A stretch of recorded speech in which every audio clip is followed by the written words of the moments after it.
Sí, igual más juntos, ¿no?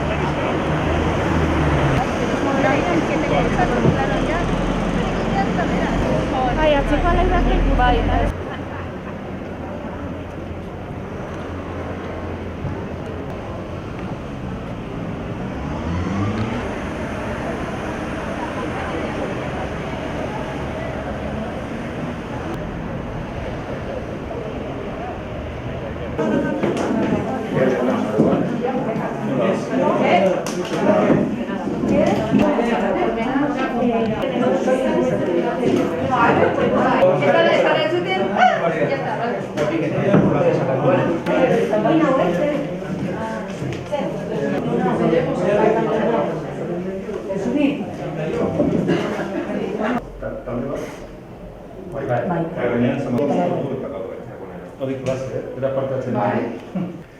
Eta irakasle bakarra bostordutan edo... Bai, baina bueno, ondo da. Ni naiz kultura eta hizkuntza politika sailburua.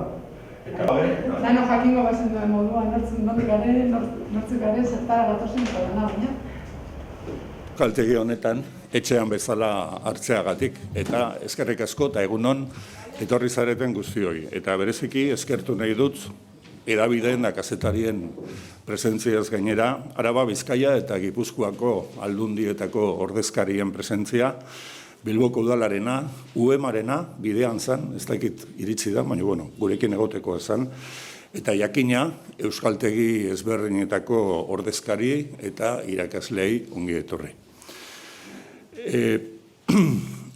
Nerekin batera Patxi Agirre Gomez-Korta, euskaltegi honetako zuzendaria dago, eta nire ezkerretara Mariluz Gomez Garzia, euskara irakaslea. Matrikulaziorako gonbidapena egiten dugun ekitaldi honetan ikasleen testigantza eta ahotsa entzutea oso garrantzizko iruditzen zaigu, eta berezeki eskertu nahi diot Mariluzi bere prestutasuna, bere testigantza eta bere testimonioa gurekin partekatzeko duen jarrera honagatik. Eskerrik asko. Gaur, euskaltegietako matrikulazioaren kanpainaren aurkezpena egiten dugu. Eta aurten, eta ala diote aldameneetan dauzkadan kartel hauetan ipinita dagoen esaldiak, euskara mundu oso bat doan. Hau da, aukeratu dugun lema izene emate honetarako. Baina matrikulazio kanpaina zitzegen aurretik utzi dezue ohar pare bat egiten. Gaur, gure autonomi erkidegoan 103 euskaltegi daude. 103. 39 udal euskaltegiak dira, eta 74 pribatuak. Eta amaitzera doan ikasturtean, 21 ikasturtean, 32.000 ikasle inguru izan ditugu euskaltegietan izena emanda. Eta datu garrantzitsua dela iruditzen zaigu, eta azpimarratu egin nahi dut, ikasturtea berezia izan delako, pandemia baten erdian gertatu delako, eta joan den urteko irailean, izena ematera eta matrikulak egitera jendea gonbidatu genuenean, etzegon oso argi urtea nola izango zen eta nondik nora joango zen. Hezkuntzaren mundu osoan zegoen kezka hori eta euskaltegietan ere bazan kezka hori. Eta matrikulak zertxo bai behera egin zuen, 8,6 jaitsi zen. Gure valorazioa oso ona izan da. Ikastoki hauek, euskaltegiek, alegin izugarria egin zuten, ikasgelak, toki seguruak izan zitezen, eta neurri guztiak lantzen eta ezartzen alegindu ziren lehen momentutik. Baina ez hori bakarrik. Horrekin batera, irakaskuntzari beste era batera heltzeko ere hainbat ahalegin egin zituzten euskaltegiek, eta herritarrek hori ikusita, eta herritarrek izena eman dutenek zuten ikasteko gogo horrek bultzatuta, parte hartzea handia izan da, eta uste dugu hori azpimarratzeko kontu bat dela. Ikasturte orokorrean esan dugun bezala, euskaltegietan ere ikasturtea bikaina izan delako, irakasleen, organizazioen eta ikasleen jarduera eta konpromisoa bikaina izan delako. Zentzu honetan baita ere, beste erakundeen laguntza eskertu nahi dut. Bai aldundiena eta bai udalena egiten ari garen ahalegin handi honetan guztien parte hartzea beharrezkoa izan delako eta eskertzeko modukoa delako. Zer ikasi dugu joan den ikasturtean? Bueno, ikasi dugu adibidez, ikasteko eta irakasteko modu berriak ere badaudela. Lehendik ezagutzen genituen batzuk, baina egoerak behartuta hoiei bultzada bat eman behar izan zaie, eta hori posible dela eta berazgarri eta onuragarria dela ikusi dugu. Erakutsi dugu baita ere, hizkuntzen ikasketan eta irakaskuntzan nolako garrantzia izan lezaketen teknologia berriek. Eta erakutsi digute euskaltegietatik egoerarik zailenean ere erantzunak emateko prestutasuna eta gaitasuna dutela. Azken 2 urte hauetan salto handia eman da euskaltegietan hizkuntza erakusteko moduan eta erantzun eraginkorrak emateko orduan. Batzuk metodologiarekin dute zerikusia eta beste batzuk egokitasunarekin. Jendeak zer behar duen ongi aztertu eta behar bezalako erantzunak ematearekin.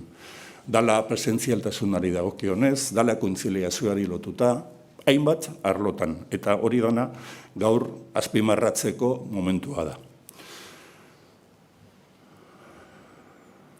Aurreko ikasturtearen bukaeran egin behar izan ziren egokitzapen guztiak lagungarriak izan dira kurso berriari ekiteko. Azten dugun kurso berri honetan azpimarratzeko beste kontu bat da, erakundeen helburua eta nahia da, gero eta erraztasun gehiago ematea, eta azpimarratu nahiko nuke 21-22 kurso honen hasieran, B2 mailara bitarteko doakotasuna sustatzeko erakundeon konpromisua.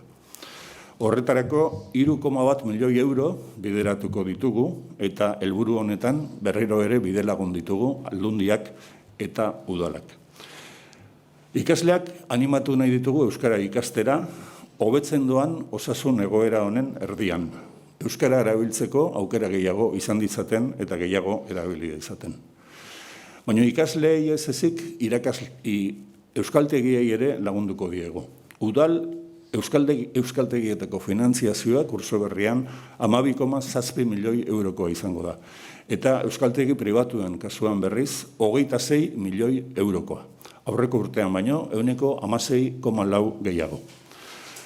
Legealdi honetarako Jaurlaritzan hartu genuen konpromisoetako bat izan zen euskaltegi pribatuetako irakasleen lanbaldintzak hobetu egingo genituela eta helduen euskalduntzean ari diren pertsonen egonkortasuna, pertsona bien lanbaldintzen egonkortasuna sustatuko genuela. Konpromiso hori hartuta zegoen, aurrekontuan jasota dago eta indarrean ipiniko dugu. Benetan, ematen diogulako daukan garrantzia, euskaltegiek euskalduntze prozesuan duten garrantziari eta eskaintzen duten zerbitzuari. Eta honen aurrean, herritarren erantzuna da.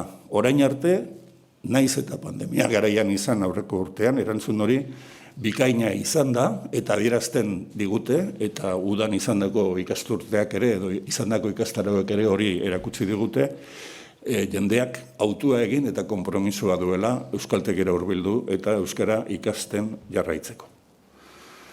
Hoy presentamos la campaña de matriculación en los euskaltegis y quiero iniciar esta presentación agradeciendo el esfuerzo que los propios centros, los euskaltegis, su profesorado y los demás trabajadores han realizado en un año que sabemos que no era fácil para nadie.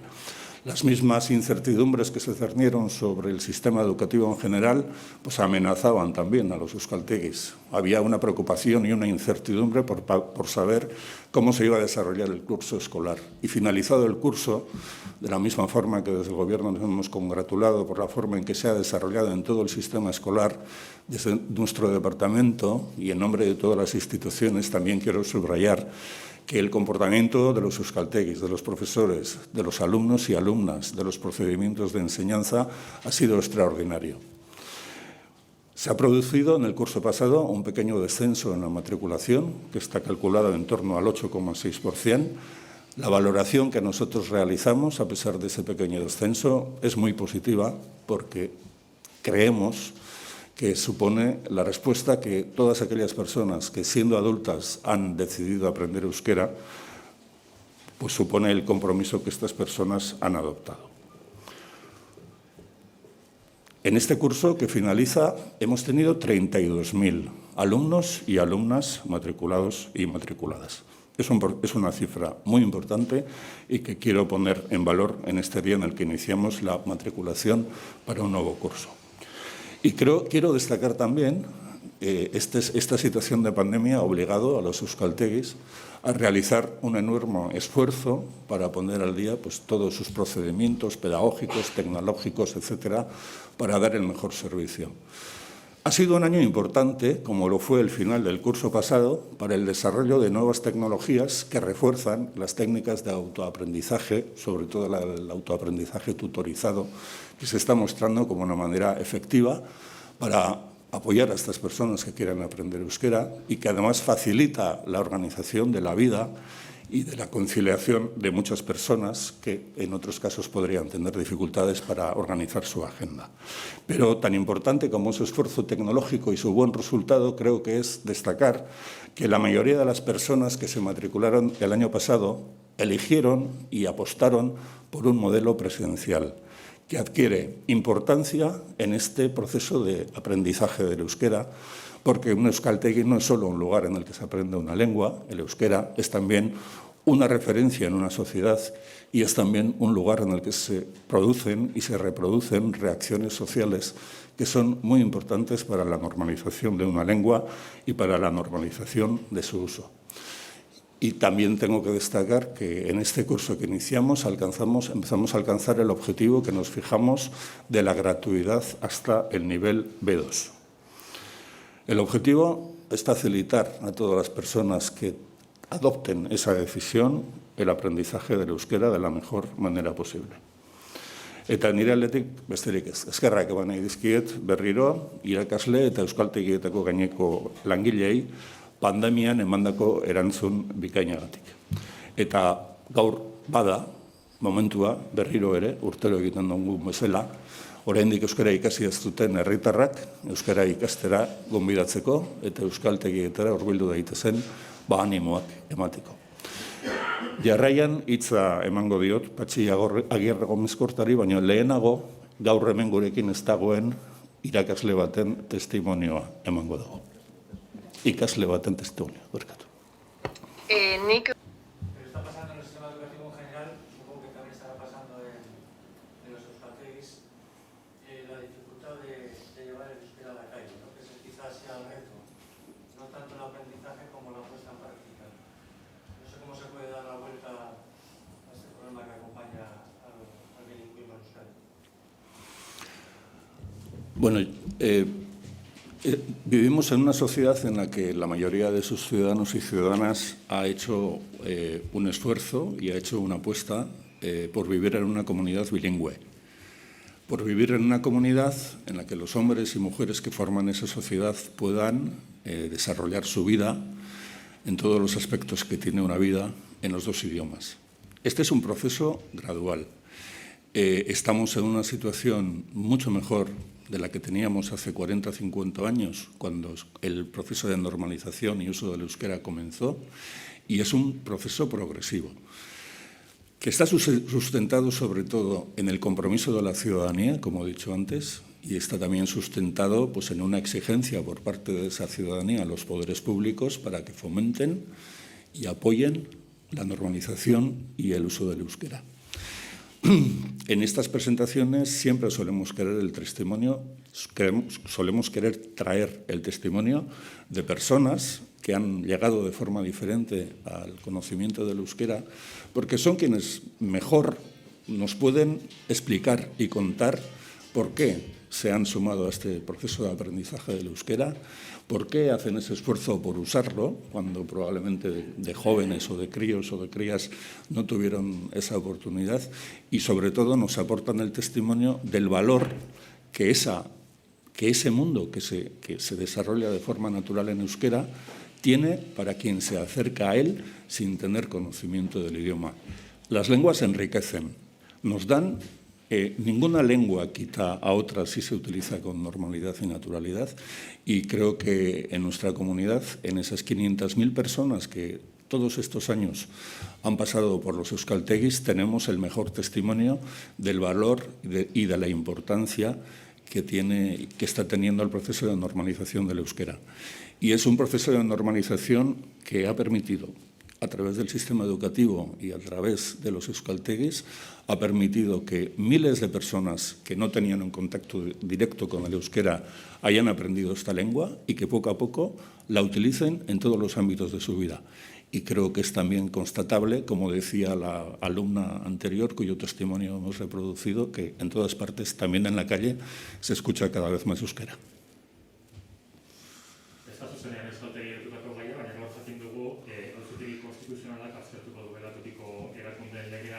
Erakunde euskararen inguruan egiten duten erabilera konstituzionala baten argitzeko edo ez, jaurlaritzak zentzu horretan zein balorazio edo zein iritzi du? Ez daukat eragozpenik beste gai batzuei buruz erantzuteko, baina ez dut naztu nahi matrikulazio kanpaina beste gaiekin. Orduan, gai hau bukatutakoan, nahi baduzue, komentatuko ditugu besteak. Bai?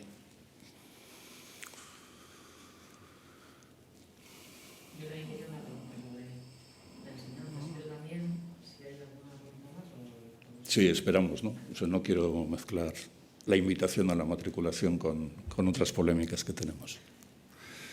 ¿Bai? Oso ongi. Eskerrik asko. Vale. Sailburu jauna, ordezkari politikoak, kazetariak eta euskaltegietako lankideak ongi etorri eta mila esker etortxagatik.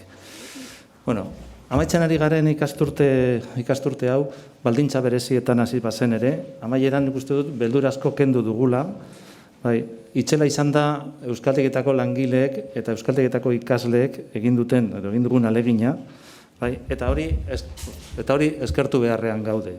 Bai, izan ere, ikasle gehienek oso jarrera ona eta positiboa izan dute eduki dugun egoeraren aurrean.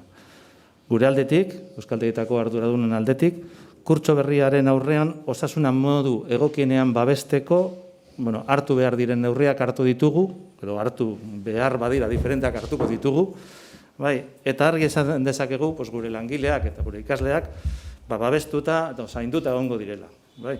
Horiek baitira, horiek danak baitzarete gure arima edo gure etorkizuna.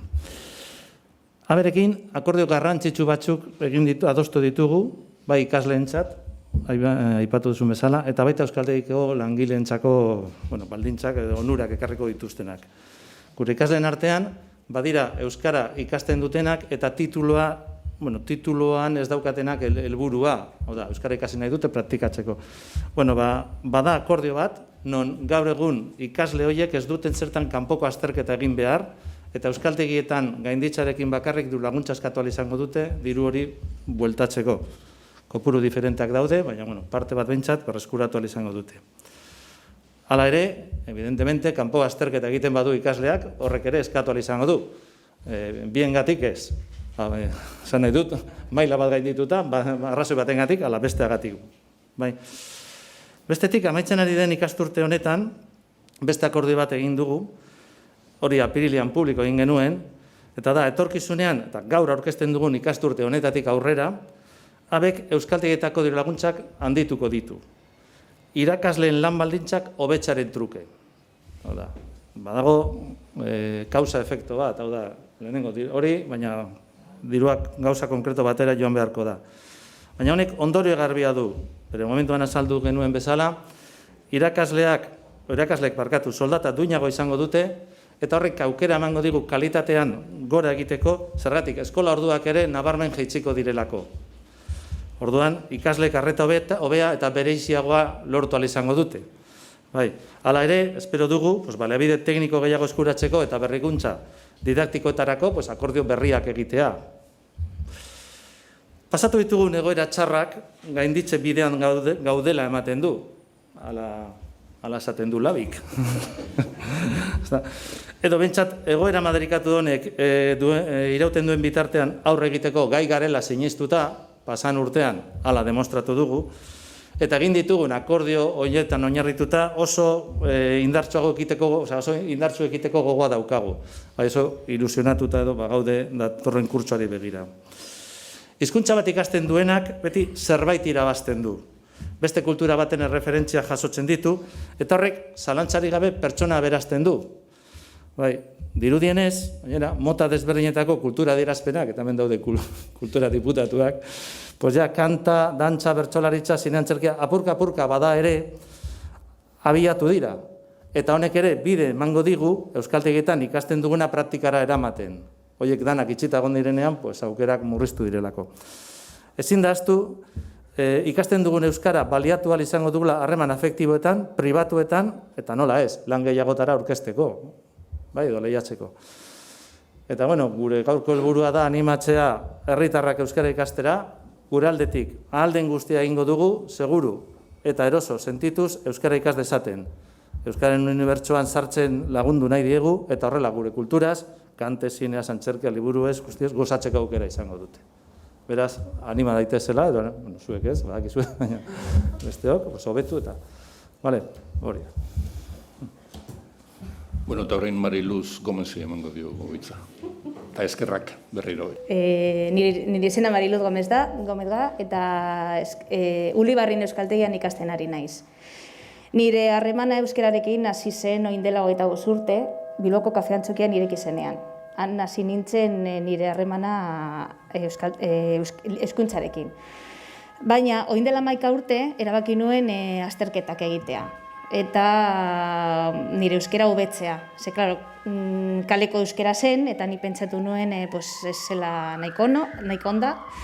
Eta boga sistemaren bidez, hasi nintzen Etxebarrin, hango Ulibarriko euskaltegian, eta gainditu nuen. Ezin nuen jarraitu denboragaitik.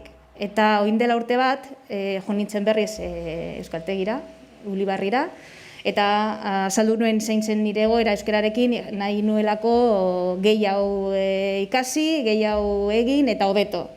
Nire asmoa zen azterketa egitea, baina irakasleak animatu ziguten egitea. Osea, neko ondo egiten duzula bari egin. Eta, bueno, hasi nintzen prestatzen azterketa, datorren hilabetea daukate deialdea. Espero dut gainditzea. Eta, bueno, euskaltegiko giroa, euskaltegiko harremanak, sortzen diren harremanak, irakasleen laguntza nahiko nuke aipatzea. Esan nahi dut, niri kostatzen zait asko gramatika, hitz egiteko presnago, nahiz eta txartu egin ni botatzen dut, baina idaztea kostatzen zait. Eta daude edozein momentuan prestatzeko gauzak niri laguntzeko. Oso pozik nago, eskertzen da asko, eta nire espero dudana, edo ni nahi dudan euskararekin da, gaztelaniaz hitz egitea bezala, oza, lortzea, gaztelaniaz egitzen dudan bezala. Espero dut lortzea, nik ez dute ikasten euskara azterketa bat gainditzeko, gustatzen zaidalako baizik. Osea, uste dut...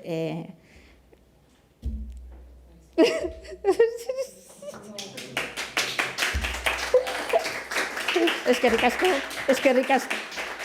Eske horrela da niretzat, gustatzen zaidalako. Eskerrik asko, Mariluz. Zuei.